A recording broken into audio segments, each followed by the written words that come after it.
Dear student, Assalamu alaikum. Hope that you all are well by the grace of Almighty Allah. I am also well.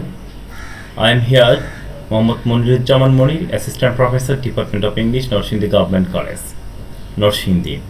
Today, I'll teach you Ode to Autumn.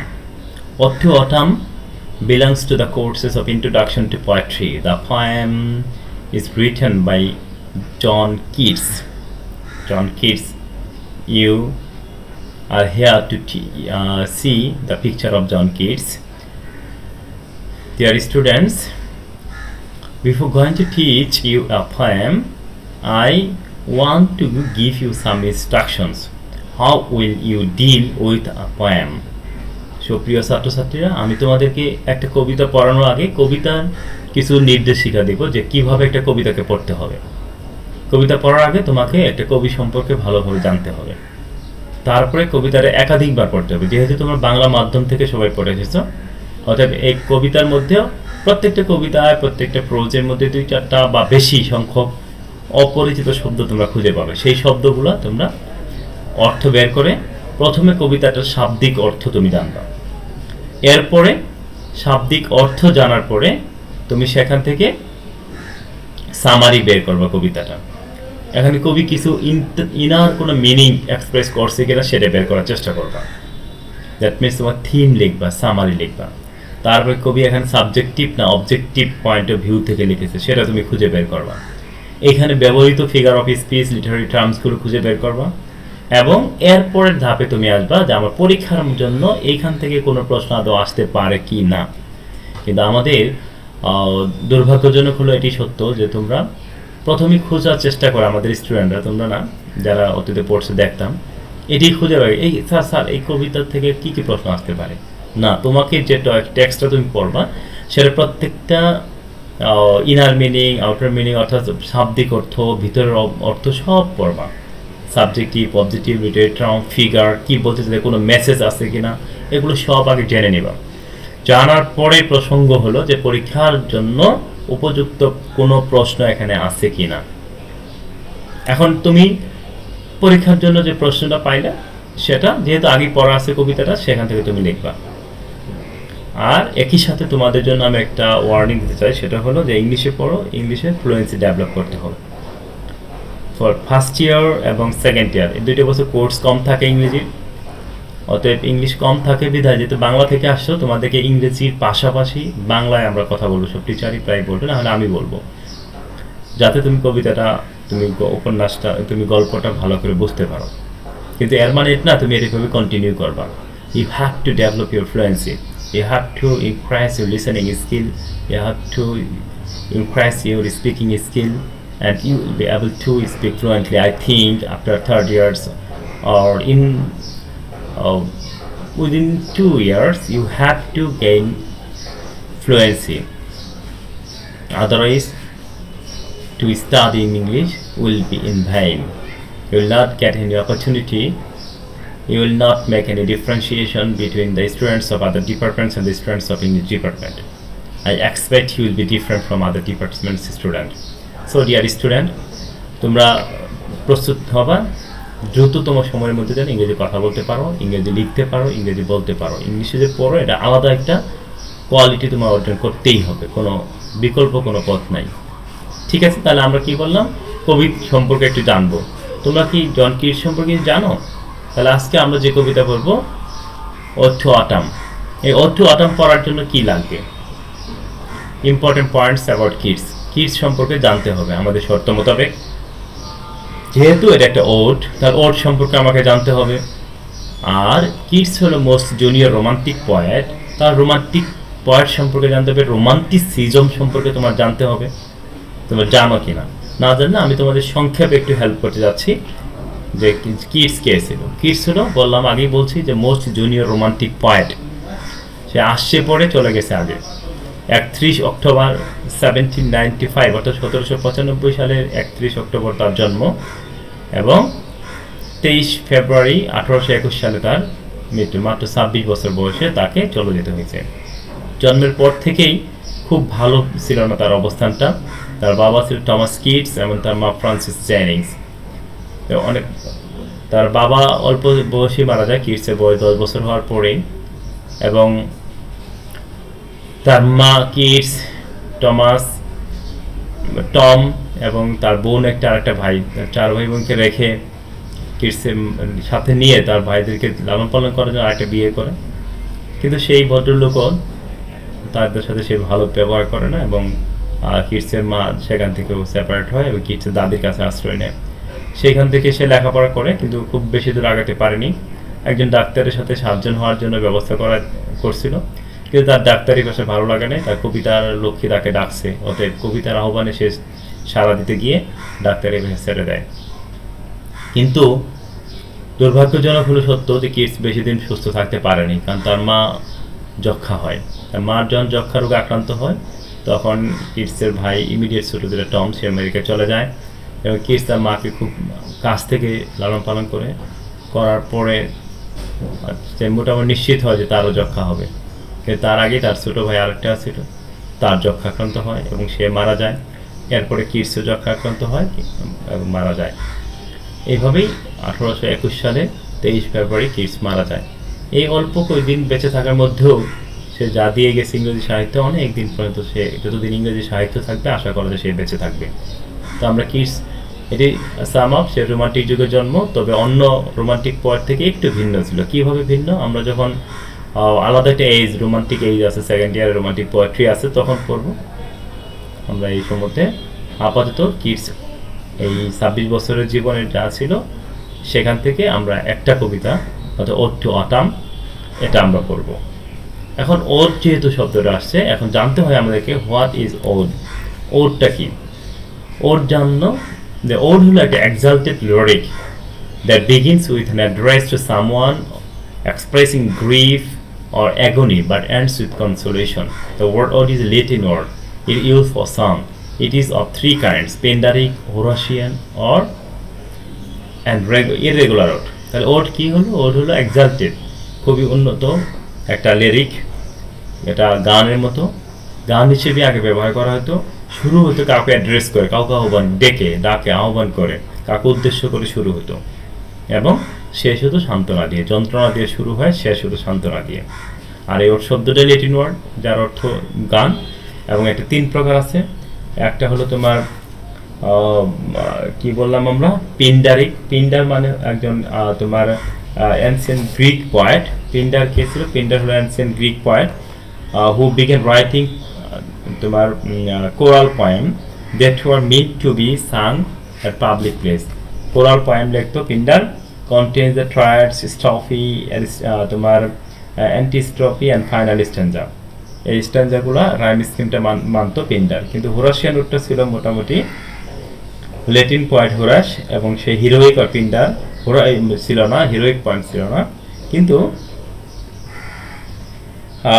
Informal tone ছিল, devoid of any strict rule, খুব বেশি strict. আর irregular root যেটা বলে, সেটা একেবারে irregular মানে হলো without formal rhyme scheme, কোনো প্রকার রাইম স্কিম ছিল না। আর এর উপরই উইলিয়াম ওয়ার্ডসওয়ার্থ এবং জন কিটস এটা সুবিধাটা কাজে লাগে অনেকগুলা ওড লিখছে। তো আমাদের এটাও ইররেগুলার ওড, এখনো কোনো ফিক্সড রাইম স্কিম মেনটেন করা হয় নাই। তো আমরা ওড জানলাম। আমরা ওড হলো কি, এটা লম্বা কবিতা যেখানে শুরু হবে যন্ত্রণা দিয়ে, শেষ হবে কনসোলেশন, সান্ত্বনা দিয়ে। এবং এই কবিতাটা গান হিসেবে মূলত গাওয়া হতো, এবং এটা একটা ইরেগুলার ওড, এখানটায় মানে কোনো রাইম স্কিম মেনটেন করা হয় নাই। তাহলে আমরা কবিতাটা জানবো, কিন্তু এর আগে আবার একটা জিনিস জানতে হয়, রোমান্টিসিজম। হোয়াট ইজ রোমান্টিসিজম আর রোমান্টিক পয়েট? রোমান্টিসিজম কি? রোমান্টিক পয়েটসরা যখন তোমার high imagination, love for nature and beauty, Hellenism, sensuousness, personification, lucidity in language, এই টার্মগুলো ইউজ করতো। এই ব্যাপারগুলো ডিল করতো তাদের কবিতার মধ্যে। হাই ইমাজিনেশন মানে কবিতার মধ্যে কল্পনার প্রবণতা থাকবে, অনেক উচ্চ কল্পনা থাকবে। নেচার অ্যান্ড বিউটি, সৌন্দর্যের প্রতি প্রেম থাকবে, প্রকৃতির প্রতি প্রেম থাকবে। হেলেনিজমের প্রতি থাকবে, ঝোঁক থাকবে। সেন্সুয়াসনেস, আমাদের যে সেন্সগুলো রয়েছে, হিয়ারিং, টাচিং, ফিলিং, এই তোমার সাইট, তোমার এই আমাদের সকল ইন্দ্রিয়গুলোকে, অর্থাৎ পঞ্চেন্দ্রিয়কে টাচ করবে, স্পর্শ করবে, এমন বিষয়গুলো নিয়ে তারা লিখবে। যেমন তোমার পাকা আম, মনে হতেছে আমার পাকা এটা একটা সাইড, চোখের মধ্যে চোখে ভাসতেছে পাকা শব্দটা, একই সাথে সফটনেস এখানে ফিল করতেছে আমরা যে পাকা মানে নরম, আবার টেস্টও এখানে পাবো, পাকা আমের যে স্বাদটা সেটা মুখে আমার কল্পনায় আসতে পারে। এখানে যেমন ইমাজিনেশন আছে, এখানে রয়েছে তোমার সেন্সুয়াসনেস। ঠিক পার্সোনিফিকেশন ডিল করতো রোমান্টিক পোয়েটরা। পার্সোনিফিকেশন মানে হলো কাউকে কোনো যার জীবন নাই এরকম বস্তুকে জীবন দান করা, জীবন দিয়ে দেওয়া। যেমন আমরা যদি এটা প্রথম দেখি ওড টু অটাম, আমরা কিন্তু পড়লাম অ্যাড্রেস টু সামওয়ান, ওডটা হবে কাউকে উদ্দেশ্য করে, কিন্তু এখানে কাকে উদ্দেশ্য করলো? অটামকে। অটাম প্রথমেই পার্সোনিফাই করা হয়েছে এখানে। ঠিক একই রকমভাবে যে তুমি বলা হয় যে অটামকে দেখা যাচ্ছে, অটামকে দেখা যাচ্ছে একটা মানুষের রূপে। তো মানুষের রূপে তো অটাম, এটা জীবন নাই, এটা ঋতু, সেটাকে মানুষের রূপে কিভাবে দেখে? আমরা একটু পরে ক্লিয়ার হবো বিষয়টা যখন কবিতা পড়তে যাবো। এখন আমরা যেহেতু ফার্স্ট স্ট্যান্ডার আজকে শেষ করতে পারি কেন, যে কবিতা 3টা স্ট্যান্ডার রয়েছে, আমরা ফার্স্ট স্ট্যান্ডারে কমপক্ষে একটু শুনবো। তো ফার্স্ট স্ট্যান্ডার যখন শুনবো তখন আমি একটা আমার কণ্ঠে না শোনায় ওদের কণ্ঠে শোনাই, ব্রিটিশদের, তাদের প্রনাউন্সিয়েশনগুলো তোমাদের ভালো হবে। একটু দেখো তোমরা কবিতার, একটু শোনার চেষ্টা করো মনোযোগ দিয়ে। ফার্স্ট স্ট্যান্ডার শুধুমাত্র আমরা দেখি। হ্যাঁ,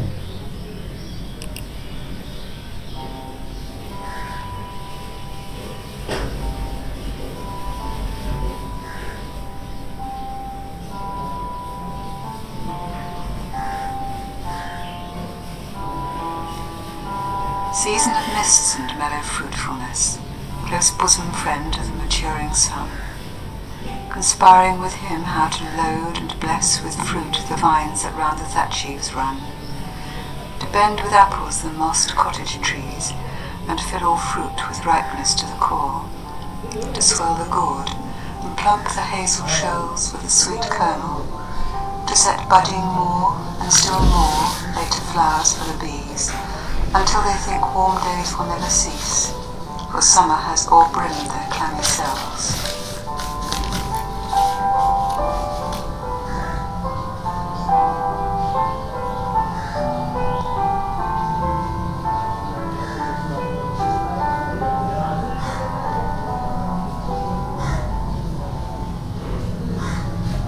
Who hath not seen thee oft amid thy store? Sometimes whoever seeks okay, first স্ট্যান্ডার শেষ। এখন তোমরা দেখো, যারা আমার মনে হয় একবার না কয়েকবার এটা শুনবা, ফার্স্ট স্ট্যান্ডার, সেকেন্ড স্ট্যান্ডার, থার্ড, 3টে স্ট্যান্ডার রয়েছে এখানে। কয়েকবার ইয়ারফোন দিয়ে শুনলে পরে তোমাদের একটু প্রনাউন্সিয়েশনগুলো ক্লিয়ার হবে, কি বলতে চাচ্ছে বুঝতে পারবে। আরও সুবিধা হয় যখন একটাকে শুনবা, তো কবিতার স্ক্রিপ্টটা যদি সামনে রাখো, কবিতা বইটা সামনে রাখে ওটা যদি শোনো, লিসেনিং স্কিলটা তোমার ডেভেলপ হবে।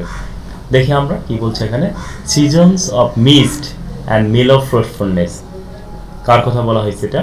আমরা আগে বলছি কবিতা পড়ার সময় প্রথমে আগে কিছু মার্ক করব, কয়েকটা কালার করতে পারি। একটা কি, যেগুলো না জানি সেই শব্দগুলো, তারপর তুমি সেই শব্দের মিনিংগুলো খুঁজে বের করবা, কবিতার শাব্দিক অর্থগুলো পড়বা, এটা সামারি বের করবা, থিম করবা। ঠিক আছে, আমরা এটাই প্রথমত করি। Season of mist and mellow of fruitfulness. Season of mist কাকে বলছো? অটামকে। অটাম হলো এমন একটা ঋতু যেটা রসালো ফলে পূর্ণ থাকে। ক্লোজ বোসম ফ্রেন্ড, তোমরা দেখছো একটু আগে দেখাইছিল, ম্যাচিউরিং সান, পরিপূর্ণ সূর্যের খুব অন্তরঙ্গ বন্ধু, পরিপক্ক সূর্যের অন্তরঙ্গ বন্ধু। কনস্পায়ারিং উইথ হিম, তার সাথে সলা পরামর্শ করে, কার সাথে? সূর্যের সাথে। অটাম, দেখো এখানে হিম কিন্তু পুরুষবাচক শব্দ। হ্যাঁ, তো হিম যেহেতু পুরুষবাচক শব্দ, তাহলে এখন হিম বোঝাচ্ছে কাকে? সূর্যকে। তাহলে সূর্য কি মানুষ? না। এরপরে দেখো how to load and bless, conspire. Conspire মানে পরামর্শ করা, ষড়যন্ত্র করা, যাই বলি না কেন, এই ষড়যন্ত্র করা বলো আর পরামর্শ করা বলো। অটাম কি মানুষ পরামর্শ করে না, তাহলে এই কনস্পিয়ার শব্দটাও কিন্তু পার্সনিফাই করা বুঝেছে অটামকে। আমি এই কথাই বলছিলাম যে যে কোয়ালিটিটা নাই, ব্যক্তিত্ব বা মানুষের যেটা কোয়ালিটি, সেটা যদি কোনো অমানুষ বা নির্জীব প্রাণী অথবা জড়বস্তুকে দেওয়া হয়, তখন সেটাকে বলা হয় পার্সনিফিকেশন। তাহলে আমরা এখানে বলতে পারি অটামকে পার্সনিফাই করা হয়েছে। আবার উপরে দেখো বোসম ফ্রেন্ড, ক্লোজ বোসম ফ্রেন্ড, খুবই অন্তরঙ্গ বন্ধু। তো অন্তরঙ্গ বন্ধুত্ব কোয়ালিটিটা মূলত এটা মানবিক, মানুষের, কিন্তু সেইখানেও কিন্তু তোমার সূর্যের সাথে কোয়ালিটি বলছে। তার মানে কি, সেটাও তার জীবন দেওয়া হয়েছে, পার্সনিফাই করা হয়েছে। ঠিক একই রকম সূর্যকে আবার ম্যাচিউরড সান বলা হয়েছে, সূর্যকে আবার ম্যাচুরিটি আবার কি বোঝালো, তো এটাও একটা মানুষের গুণ যে পরিপক্কতা আসে এক সময় শেষ হয়ে যায়, ধ্বংস হয়ে যাবে। ঠিক একই রকম সূর্যের অটামে পরে উইন্টার আসবে, শীতে সূর্যের পাওয়ার কমে যাবে, তেজ কমে যাবে, অতএব ম্যাচিউরড হলে সূর্যকেও এখানে পার্সোনিফাই করা হয়েছে। তো আমি মনে হয় পার্সোনিফাই শব্দটা বুঝতে পারছি। পার্সোনিফাই কি হলো তাহলে? পার্সোনিফাই হলো যে এই এমন শব্দ যেটা কি হলো, নির্জীব বা জড় বস্তুকে যখন কাউকে ক্ষমতা দেওয়া হয়, ব্যক্তিত্বায়ন করা হয়, ব্যক্তির গুণটা দেওয়া হয়, তখন সেটাকে বলা হয় পার্সোনিফাই। তখন কি বলা হয়? তখন সেটাকে পার্সোনিফাই বলা হয়। মানে অ্যাকচুয়ালি পার্সোনিফাই হলো পার্সন, যার পার্সনের গুণটাকে যখন দেওয়া হয় তখন সেটাকে বলা হয় পার্সোনিফাই বা পার্সোনিফিকেশন।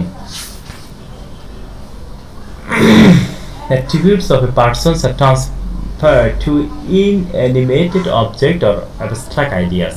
কোনো ইনঅ্যানিমেটেড অবজেক্ট হতে পারে অথবা অ্যাবস্ট্রাক্ট আইডিয়াস হতে পারে, তাকে যখন অ্যাট্রিবিউট করা হবে কোনো পার্সন অর্থাৎ ব্যক্তির গুণকে, আর সে বলতেছে কি করতেছে, কনস্পিয়ার করতেছে how to load and bless, কিভাবে পূর্ণ করা যায়, আশীর্বাদ পুষ্ট করা যায়, কি দিয়ে? ভাইন দিবে, রাউন্ড থেস এক্স রান্ড, অ্যাপল দিয়ে মোস্ট কটেজ ট্রিজ, এই গাছের মধ্যে তোমার অ্যাপল দ্বারা পূর্ণ করবে, গাছটাকে বাঁকায় ফেলবে, নোয়ায় দিবে, এত বেশি ধরবে। তারপরে কি দিবে? টু সোয়েল দ্য গোল্ড, লাউ কুমড়া দিয়ে, from the hazel shell, hazel ফল দিয়ে, with sweet kernel to set বারি more and still more later flower for the bees, শেষ ফুলও ফুটবে। মানে কি, গ্রীষ্মকালে শুরু হয়েছিল, ওই বসন্তকাল থেকে আস্তে আস্তে আস্তে শীতের সময় কিন্তু সব গাছের পাতা পর্যন্ত ঝরে যায়, অর্থাৎ শীতের আগে যে ফলগুলো ফুটবে, ফুলগুলো আসে, সেইগুলোকে বলছে ল্যাটার ফ্লাওয়ার, মানে শেষ দিকের ফুল।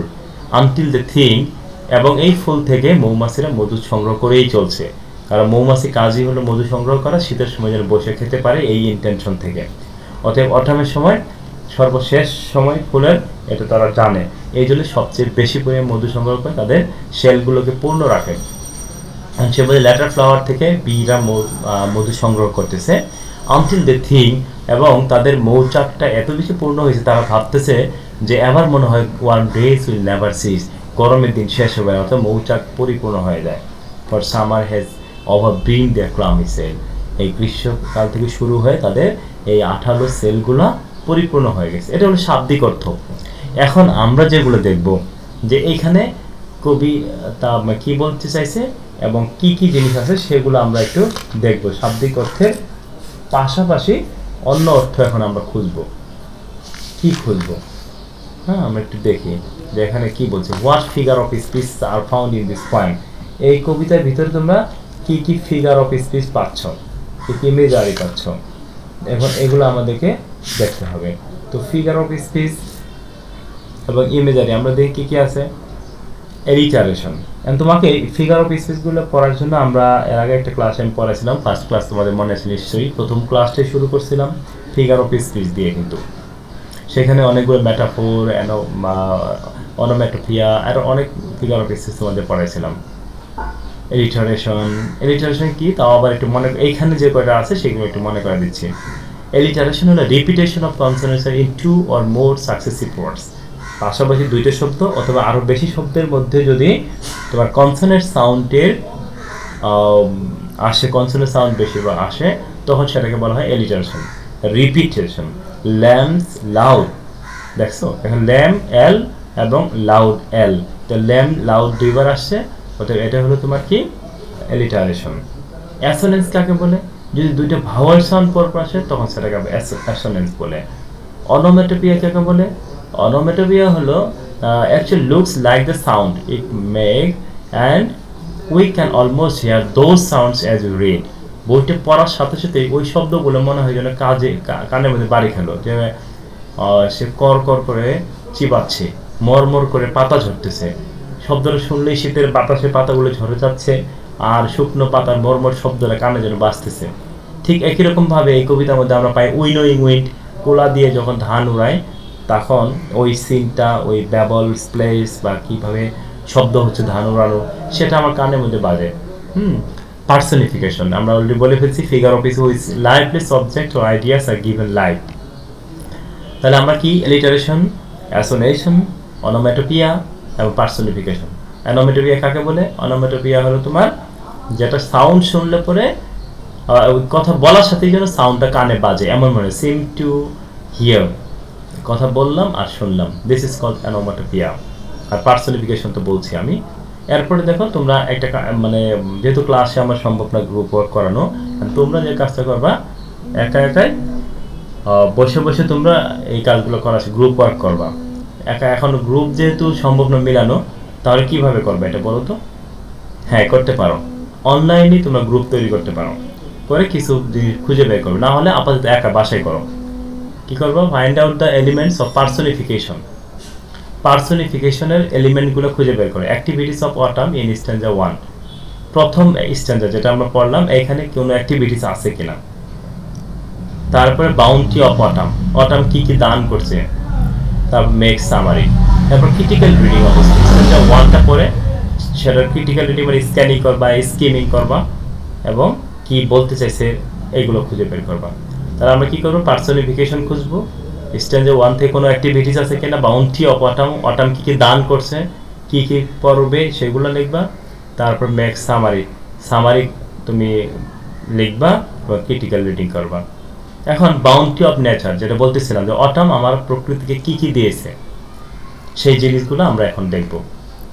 অটাম কি দিয়েছে আমি অলরেডি কবিতা যখন পড়াইছিলাম তখন তুমি একটু ব্যাকে যাই, তাহলে আমি কিন্তু মার্ক করে রেখেছিলাম, একটু দেখি। গ্রেপস, অ্যাপলস, গোল্ড, হেজেলনাটস, তারপর সার্টিন ফ্লাওয়ার্স আর অলসো ব্লুম, বি হিভস আর ফিল্ড উইথ হানি, হানি দ্বারা পূর্ণ ছিল। আমরা একটু দেখি আবার কি ছিল দেখো তো। এখানে বলছিলাম আমরা দেখো গোল্ড, হেজেল শেল, তারপরে তোমার ক্লাউনি সেলগুলো পূর্ণ ছিল, ভাইন্স, অ্যাপল, পেয়েছো তোমরা?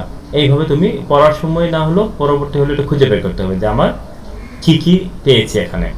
তাহলে আমরা ন্যাচার অটামের সময় এগুলো আমরা পাইছিলাম। এখন দেখব অ্যাক্টিভিটিস অফ অটাম, কি কি কাজ করছিল autumn. Plotting with the sun to ripen various fruits. আমরা বলছিলাম কনস্পায়ারিং উইথ সান, হ্যাঁ, autumn is conspiring with sun, conspire করতেছে অর্থাৎ প্লট করতেছে, ষড়যন্ত্র করতেছে কার সাথে? সূর্যের সাথে। দিস ইজ প্লটিং, অর্থাৎ কনস্পায়ারিং কার সাথে? সূর্যের সাথে। She and the sun together ripen grapes and apple. She means sun. She means autumn and sun. দুইজন মিলে ripen grapes and apple. Apple এবং গ্রেপ গুলোকে পাকাচ্ছিল। The soil vegetable like gold. সবজি like গোল্ডের মধ্যে সবজিগুলোকে বড় করতেছিল। And lard the hazel shell. Hazel shellকে বড় করতে। They bloom the latter flower. এবং সর্বশেষ ফুলটাকে ফোটাচ্ছিল। তাহলে আমরা এই প্রথম স্ট্যান্ডার মধ্যে কি কি পাইলাম একটু খেয়াল করে দেখো। আমরা পেলাম বাউন্টি অফ অটাম, অটাম আমাদেরকে কি কি দিয়েছিল। হ্যাঁ, অটাম কি কি দিয়েছিল? গ্রেপস, অ্যাপল, গোল্ড, হেজেলনাট এবং সার্টিন ফ্লাওয়ার্স এবং বি হিভস আর ফিল্ড উইথ হানি, হানি দ্বারা পূর্ণ মৌচাক, মধুপূর্ণ মৌচাক পেয়েছি। আমরা অনেক অজানা ফুল পেয়েছি যেগুলো পরে ফুটে, তা হেজেলনাট পেয়েছি, গোল্ড পেয়েছি, অ্যাপল পেয়েছি, গ্রেপস পেয়েছি, এগুলো বাউন্টি অফ নেচার। এরপরে আমরা কি পাইলাম? অ্যাক্টিভিটিস অফ নেচার, প্রকৃতিতে অটাম কি কি কাজ করে। অটাম কাজ করে কি? She is plotting with sun to ripen various fruit. তারপরে সূর্যের সাথে অ্যাপল এবং গ্রেপসকে পাকায়, গোল্ডের মতো সবজিগুলোকে বড় করে, হেজেল শেলগুলোকে বড় করে এবং লেটার ফ্লাওয়ারগুলোকে ফোলায়। এই যে লেটার ফ্লাওয়ার, এই কাজগুলো অ্যাক্টিভিটিস কারা করে? Activities are done by the person. তাহলে এখন এই যে লাইফলেস অথবা ইনঅ্যানিমেটেড একটা জীবকে যখন তার পাওয়ার দেওয়া হলো বা পার্সোনিফাই করা হয়েছে, এই কাজগুলো দিলেও তুমি পারো যে এখানেই আমার পার্সোনিফাই করা হয়েছে অটামকে। তাহলে অটামকে কিভাবে পার্সোনিফাই করা হলো পাইলাম, অটাম কি কি বাউন্টি পাইলাম, অটামের অ্যাক্টিভিটিসগুলো আমরা পাইলাম ফার্স্ট স্ট্যান্ডার মধ্যে।